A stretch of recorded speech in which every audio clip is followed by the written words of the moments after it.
just want bang, bang, bang. I don't want relationship. I just want bang, bang, bang. I don't want to know your name. I just want bang, bang, bang. I don't want to speak your mom. I just want bang, bang, bang. Bang, you drive me insane when you give me that bang, bang, bang. Okay, Annie. And that's how young men get in trouble. Thanks for joining me. My name's Dave Milner. I am the Unpleasant Blind Guy. The week between Christmas and New Year's is often one where people are sick of Christmas shows, and I'm not going to do one. I have someone here who's going to help me out with talking about relationships, what women want from men, what men should expect from women, and how that impacts our society. But I want to start this out with a great story that was filed on March the 9th, 2016 by Megan Wallace of WCSC-TV, Channel 5, Charleston, South Carolina. A local teacher helping young boys become young gentlemen. Every Wednesday, nearly 60 students at Meminger Elementary dress for success and meet for the Gentlemen's Club. Megan Wallace shows us the lessons these students are taking outside the classroom. A gentleman is a nice person that helps people. Who taught you that? Mr. Nelson. We should open doors for ladies. Raymond Nelson is the student support specialist at Meminger Elementary in downtown Charleston. I was just thinking, well, maybe if I have to keep the boys dressed for success. Nelson works with at-risk kids and wanted to do something to teach his students life lessons. When the last time you see somebody fighting in a tuxedo? When the students came back from winter break, Nelson started the Gentlemen's Club. Their motto, so look good, feel good, do good. Now, every Wednesday, dozens of 1st through 5th graders walk into class in their Sunday's best. They like the reaction of walking out the classrooms and everybody saying, oh, you look so nice, you look so handsome. So they just love it. It makes me feel like a gentleman. Nelson keeps a stash of jackets, vests, and ties at school for some of the kids who don't have their own. Coming left and right to get ties, jackets, slacks. Each week, they discuss a new topic. They have a lot of questions on how to be a gentleman. We're learning proper etiquette, manners, how to open up the door for ladies. And at 1st grade, some of the boys are still at the age where they consider girls to have cooties. So Nelson bases his lessons and examples off of how they would treat their sisters, mothers, and teachers. Treat ladies with kinds and stuff. And I know a lot of them struggle because a lot of them don't have men at home. So I just want them to grow up and think of the things that I teach them. Nelson shows them how to shake hands, make eye contact, open doors, and address elders. And just to have the great social skills so they can succeed. Nelson himself joined a similar group as a child. It helped me to be a better man, and I can spread the knowledge to the young boys. They perform well when they realize that someone cares about them. 2, 3. Megan Wallace, Live 5 News. I just love that idea. The Gentlemen's Club has been so successful that Meminger Charleston County School District officials say they want other local schools to begin their own gentlemen's programs in their schools. And that's where it starts. This was a great idea that this teacher had, and I hope it spreads throughout the nation. Because young men, as you all heard from the opening song, really seem to have a distorted view of how to treat women and how to interact in our society. And I think you can see some of that in some of the riots in our streets, and you can see some of that in some of the interaction, even when young men go to apply for jobs. And I think some of this applies to young women, too. I'm here talking with Professor Melanie Collette. Melanie, if you'd like to introduce yourself, kind of tell the people what your background is a little bit, and we'll get started with this. Sure. I'm Melanie Collette. I'm an educator and community leader. I have an undergraduate degree in business and a master's degree in public administration. And I teach technology and business technology in a high school and at Rowan University as well. I teach computing environments, but my passion is for education policy and all things politics and policy. Let me tell you guys the genesis of this. We were speaking in the Turbans, which is the chat room for Lonnie Poindexter's Lion Chasers Radio, which can be heard at 11 a.m. on Urban Family Talk. And the talk was about relationships, what young men are doing, and how that's impacting society, and the fact that young men haven't learned the basics of getting along with others and of being young gentlemen, as the teacher is trying to show his class to be. And Melanie and I spoke at some length about this.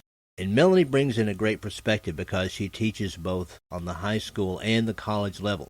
So she gets a chance to interact with young men and young women. So she observes what the other end of the pendulum swing is societally today. The far end of it having been the time when all young men were trained at home to be young gentlemen. They were trained to dress well. They were trained to respect their elders. They were trained to speak to young ladies respectfully and things of that nature. And Melanie, I want to ask you, has the pendulum really swung to the extreme other way now? It really has. In high school dynamics, you can really see it. One of the things about teaching computer programming in particular in a high school is I'm around a lot of boys. It's mostly boys in the classroom. And it tends to be your gamers that take my class. You have a couple different types of boys, generally, in those classes. You have your really nice boys, nice boys, quote unquote, and of course I'm generalizing, and these are your general stereotypes. Your nice boys that are well-dressed, that are generally respectful, et cetera, et cetera. And then you have the kids on the other end who are your basic recluse, who is slovenly dressed, never leaves the house, and probably has never dated a girl ever. But both of those types will complain about the jock who has no respect for women, girls, on any level. And they both recognize that. As a matter of fact, we had a conversation about that in my class the other day. Good. Because while coding, we are often chatting about a multitude of things, especially in my Programming 2 class, because it's my second year with these students. I'm the only teacher who teaches that particular class. So the Programming 2 is a small class because they, these are kids who are really into programming. So usually while they're coding, we're talking about all kinds of stuff. And the other day we were talking about just this very topic, about how those kids tend to not have a lot of respect for girls, but the girls tend to flock to those types of kids and not really go out with the nice kids, which I tend to assure them that, trust me, like the Bill Gates of the world, you will get a quality woman and they won't. So not to worry, gentlemen, you'll be fine. Well, that's kind of where I wanted to go, in a sense. I mean, it's really great that you guys had that conversation. This is exactly what I'm talking about when I'm talking about the confusion that there seems to be with the whole dynamic of men and women, where they are with each other, and things of that nature. I mean, we're about 10 years apart. I was a teenager in the 1970s. And in that time, society decided to start telling guys that they had to be sensitive. You couldn't be a knuckle dragger or anything like that. You had to be a sensitive guy. You had to be like a sensitive New Age guy. Who like to talk about their feelings. Sensitive New Age guys. Who's into crystals, into healing. Sensitive New Age guys. Who like to dress like Richard Simmons. Sensitive New Age guys. Who are hard to tell from women. Sensitive New Age guys. Who like to cry at weddings. Who think Okay, so that was what we were taught. But we learned quickly that that wasn't what the girls wanted. The girls wanted the jocks that didn't seem to respect girls. And yet they flocked to them because they seemed to, we didn't realize this as kids, but of course I can see this now, was because the girls saw the jocks as being successful and being able to protect them. Yes. Okay. Exactly. And that is where a lot of the confusion came in, and still is there for so many young men, because we seem to be stuck. We seem to be asking the question, okay, do you want Andrew Dice Clay or do you want Steve Urkel?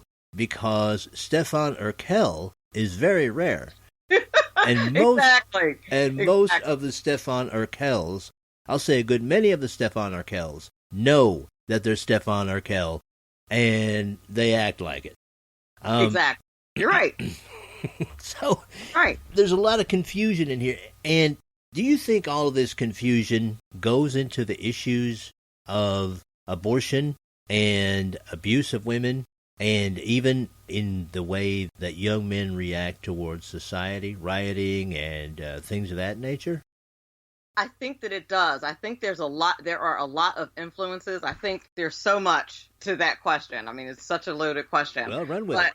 What I think that women strive for and look for really is a sense of balance. I'll speak for myself in that regard. Sure. Is some semblance of balance. I mean, at one point somebody posted on Facebook, some gentleman, I can't remember, one of my Facebook friends asked, what do women want?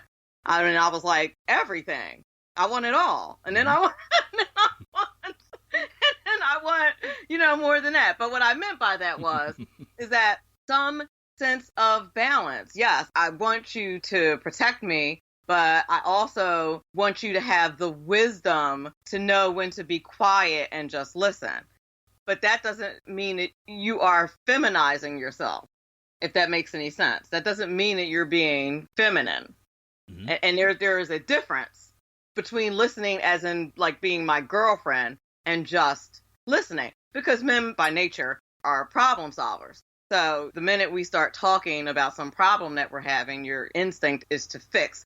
And that's, of course, part of the protection thing. And I think a lot of women take offense to that wrongly and just because they're in their feelings at the time.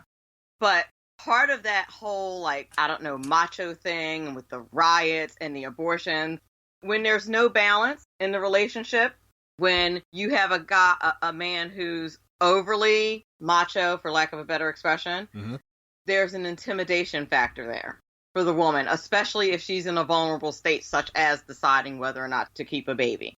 So if that guy says that he's not going to support you or says that he's out of here or whatever, that's an intimidation factor. Or tells you directly that you have to get rid of it. There's an intimidation factor there, especially if it's somebody that you thought you were in a loving relationship with, and then he turns on you like that, and it's a male that has now turned on you. You were in a loving relationship, and now he has changed into this now bigger, stronger person that is telling you have to do something. Now the nature of that relationship has suddenly changed. He's now changed into the enemy, especially if an abortion is not your natural inclination. So there is an intimidation factor with that.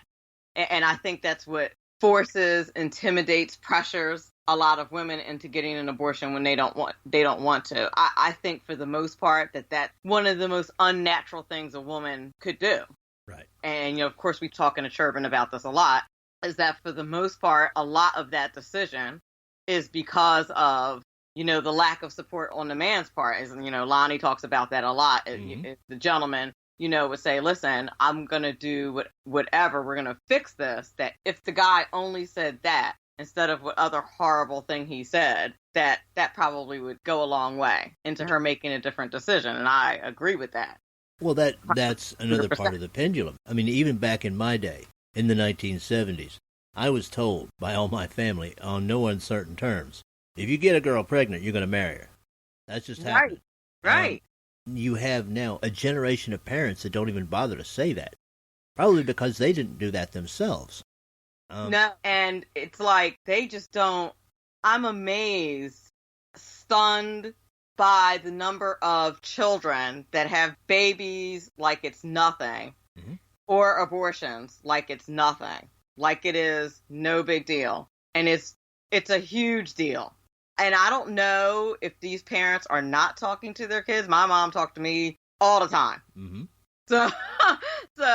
But I don't know what these parents, but parents, we live in a generation where parents are, and at least this has been my experience, are so absorbed in their own lives that they are not engaged. Mm-hmm. I mean, when I find a parent that's engaged, I'm literally surprised. When I find a parent who is like really involved and knows what's going on in their kids' lives, I'm surprised. You ask a parent what the child's study schedule is. Well, I know he goes in his room and he says he's studying. My mother would have never accepted me saying I was studying. No, she stuck her head in. Oh, she told me she was studying? No. You sit at the kitchen table and study. Oh, there you go. You know what I mean? There's no going in your room and studying. That was never acceptable. And that's just parental laziness. I'm sorry. I do. And it's harsh for me to say, me not being a parent myself. Harsh away. Pardon me?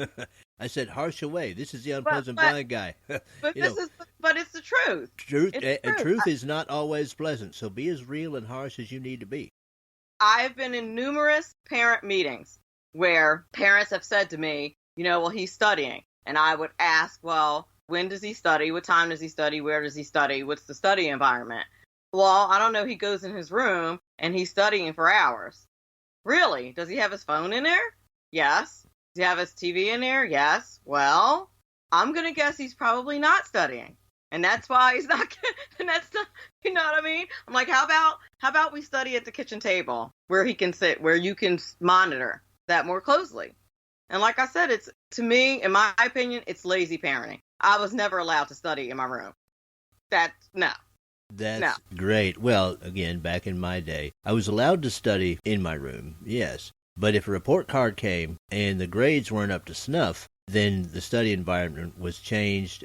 My grandparents, because that was who I was living with when I was in high school, would stick their heads in to make sure I had that book open and I was studying and I wasn't watching my TV or I wasn't listening to the radio. This was this was the 1970s, guys. This was way before the internet. Right. Well, way before easy access to the internet. Yeah. They made sure that I was doing that. I want to bring this back, Melanie, though, to the problem solvers thing. Because I think this is key for guys. When we see there's a problem, we want to solve it now. And I think that's where a lot of the miscommunication comes in because, fellas, your lady is not done talking yet. We're venting. We're really not looking for a solution because here's the thing, guys, we actually can fix it ourselves. We're capable of fixing it ourselves. That's not what we were looking for. We were actually looking for empathy. Now, go ahead. I will give you that we were probably looking in the wrong place.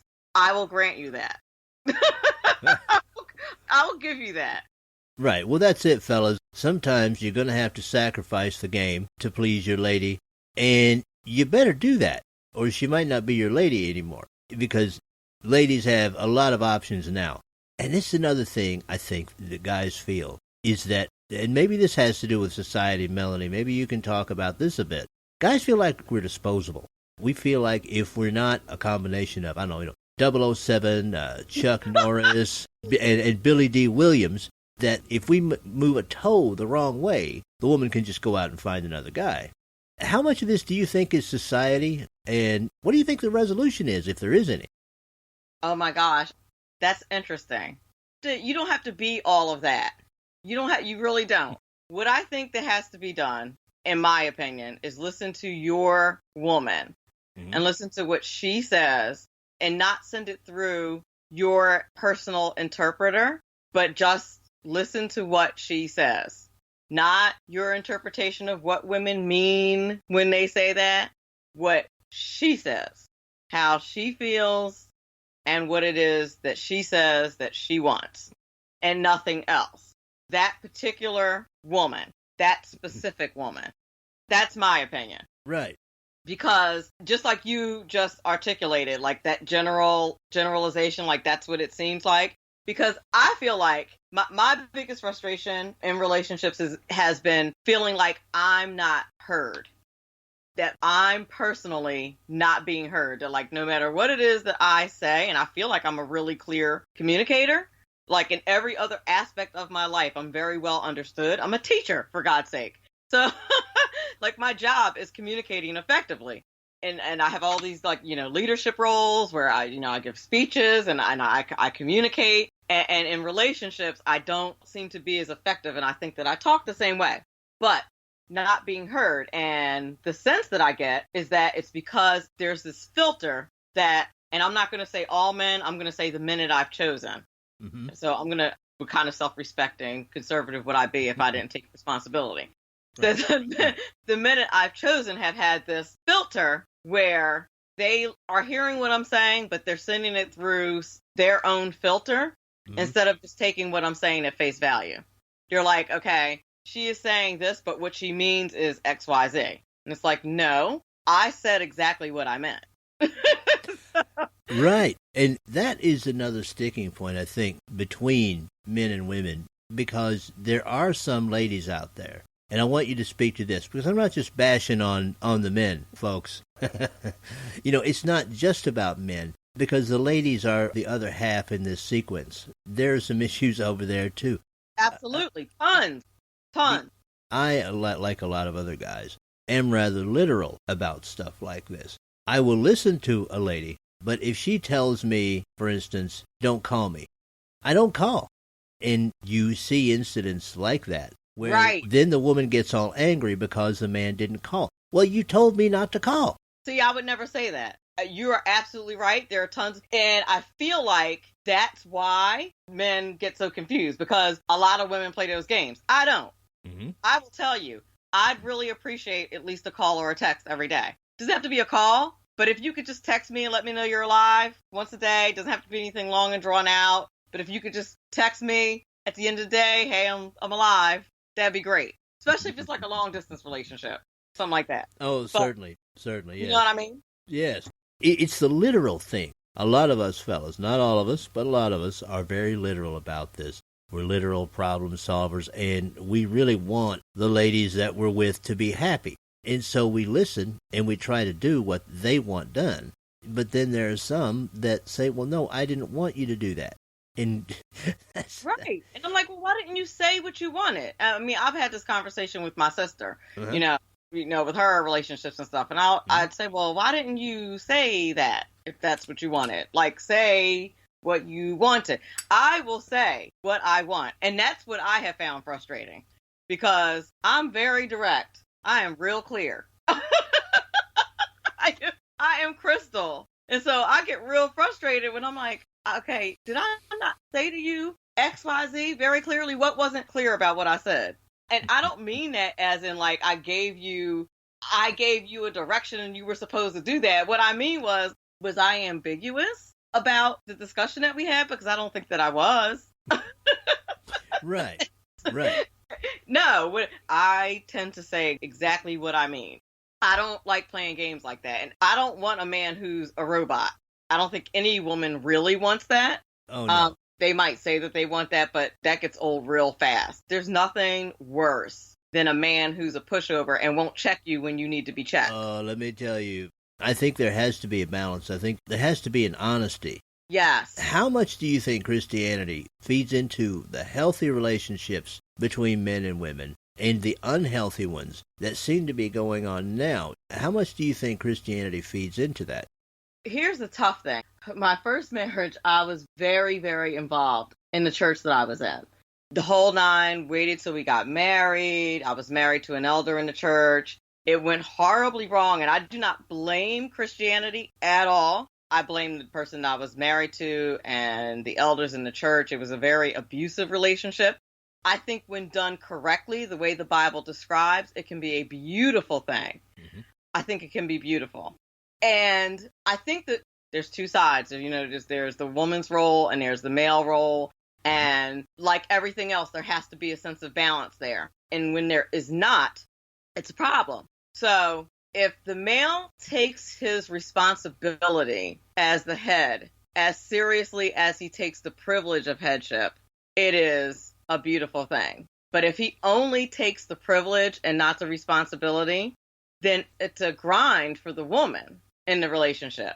And it should be a pleasure, and it should be a relief for the woman in the relationship as opposed to a grind, if that makes any sense. It does. How much do you think on the other side, though? And vice versa. How much do you think today women dismiss the support role? Her role, let's say her biblical role in a relationship. How much does it appear to you as a teacher, young ladies that you teach in high school and college, are they dismissing their roles now as the other half of that relationship, as the support role?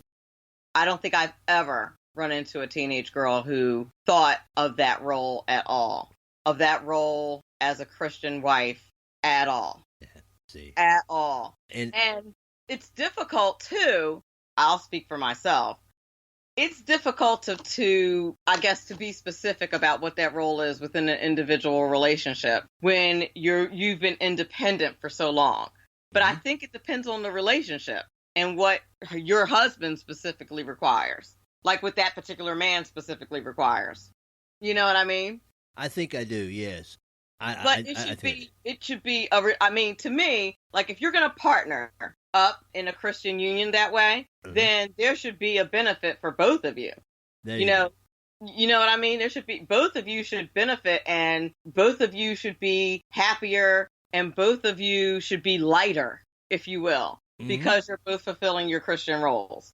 But you just can't underestimate, because I've lived in a Christian marriage that didn't have it. I really, truly appreciate how important it is. You just can't underestimate that, like having someone who is prayerful and knows the Bible and all that kind of thing is, you just can't underestimate that as a woman. And you can't be unevenly yoked no matter what.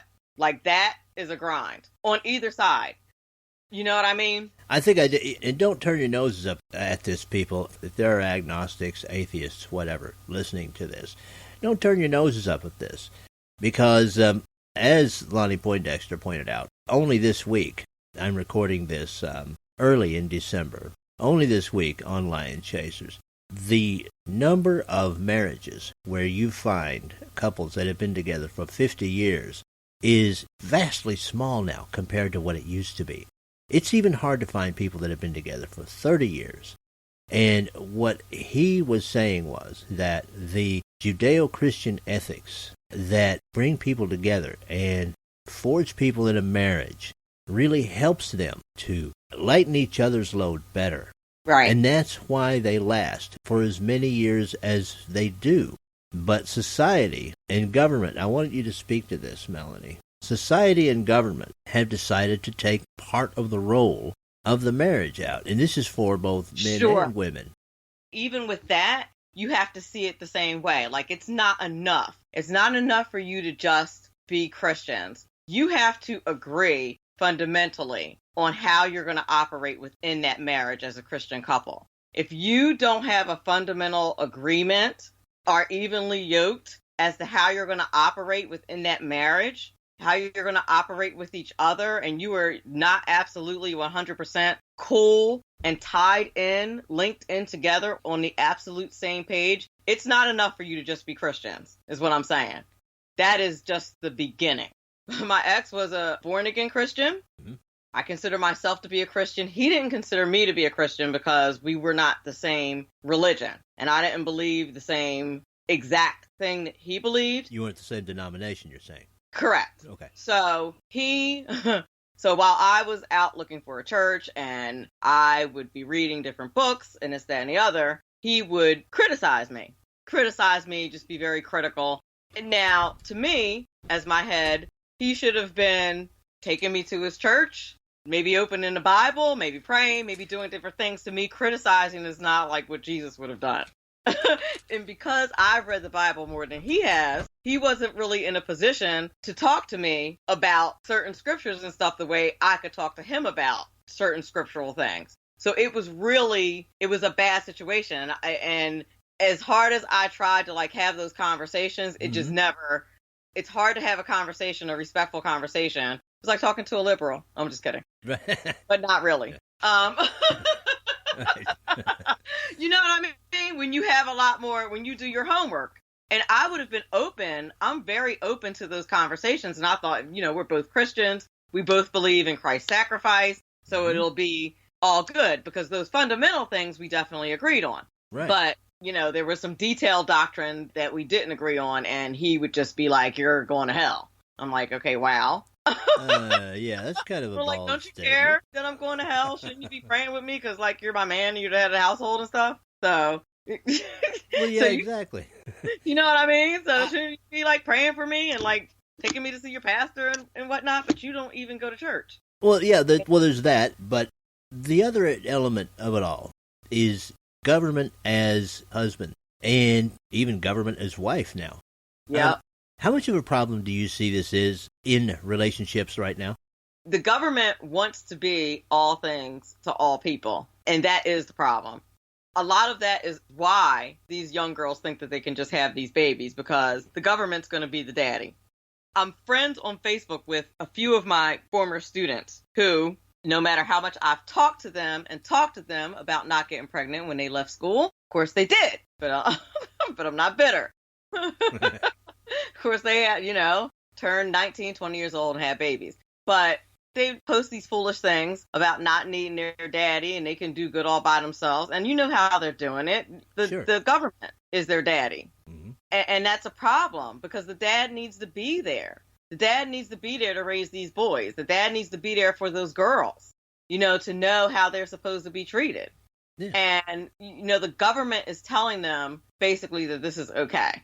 And it's totally not okay. And these girls have no idea what their real job is for these kids that they're raising.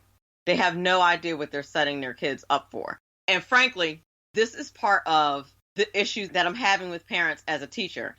The kids that are growing up now is like the second generation or third generation. Right. Get to that. Go. You know what I'm saying? Hit that feedback. Go.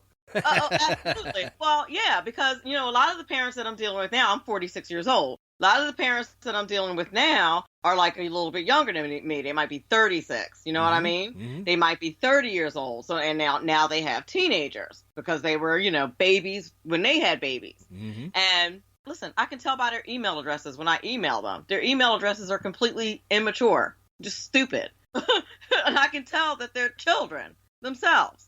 And that's a lot of the problem. So it's because, you have these children that have no idea what they're doing. They have no idea how to raise kids, and they're just milling through life. They're telling their children things like, you don't need school because you can be, when I taught financial literacy, I had a student tell me one time that she doesn't need my class because I live in a resort area. She's going to work during the summer and go on unemployment in the winter because that's what her parents do, and that's just fine, and she doesn't need my class.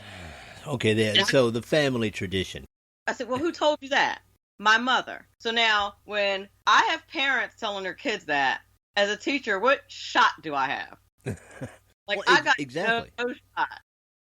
What I want to ask you here, do you think that not only young gentlemen's clubs in schools, but also young ladies' clubs in schools might help some of this situation? Because we see the problem. The problem is easily defined. But what are the solutions? Might those be part of the solution? I would venture to say that young ladies' clubs are needed even more.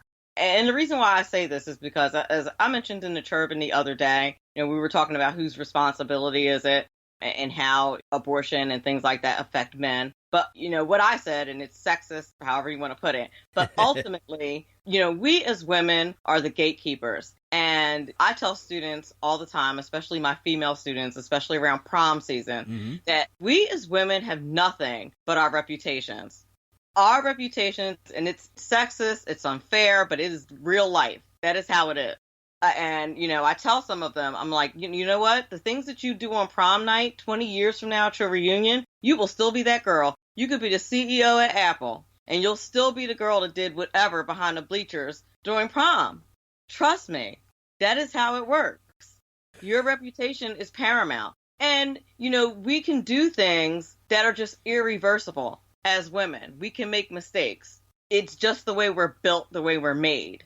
That will harm us for life. It's just the way it is. So I would say that women, it's just even more important for young girls to have that kind of class, to know how to carry themselves. And just want to say, fellas, especially young men, trust me, you may not see those effects, but you can do the same thing. You can make stupid decisions as a young man, and 30, 40 years down the line, those consequences will still be there. So this isn't just about men. It isn't just about women. What this is about is finding the solution so that young men and young women can understand their roles. Now, not in the society the way the government and academia have told them that they have to act, because we're seeing the results of that in sexual abuse. We're seeing the results of that in riots. We're seeing the results of that in people who don't even know how to act in a class. We're seeing the results of that in people who don't even know how to apply for a job. My God, they bring their parents with them. We're seeing all of those results, and this is actually a positive program because I want to tell you guys out there that there is hope with things like these gentlemen's clubs, maybe some young ladies' clubs, things of that nature. If you're in a church, you might want to think about starting one up. or maybe start one up at your local community center. You don't need schools for this.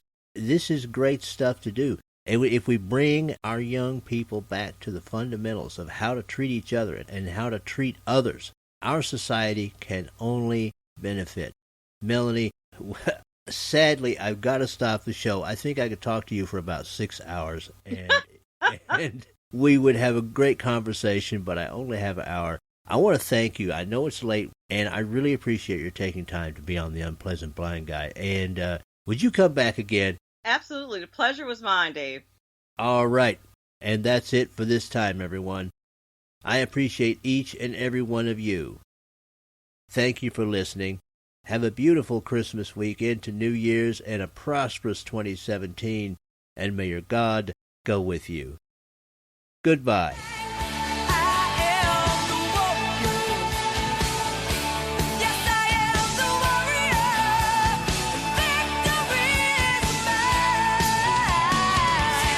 The Unpleasant Blind Guy is copyright 2016. Anno Domini.